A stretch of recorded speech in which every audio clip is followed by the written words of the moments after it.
Siep van de ploeg wordt 60 jaar. En dat moest speciaal vierd worden. Om jou het zien vertrok de bus om alle oude steden om te gaan.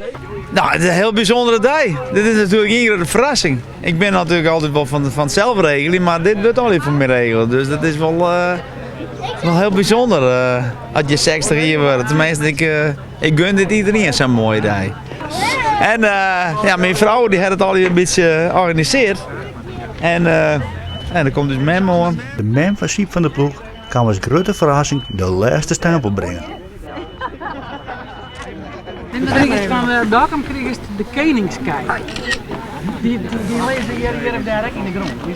Ik ben natuurlijk helemaal gek voor die Amsterdam. Die heb ik al zo vaak fietsen en rieten en van alles dingen. Dus dat is een leuk idee.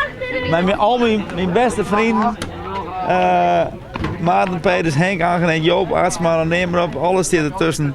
Die ben al hier met mij in de bus en dat is prachtig. Dat Siep 60 wordt kun je niet ongemerkt voorbij laten gaan. Dus we vonden het een heel leuk idee om gezamenlijk een shirt te maken. Voor ons blijft en is die goud. Die bus is licht als mij, wat nou denk ik. Zo had men ik gezegd. Om jou zijn vertrok de bus uit Dokkum om jullie jou het Siep Stedenkruiske op te houden.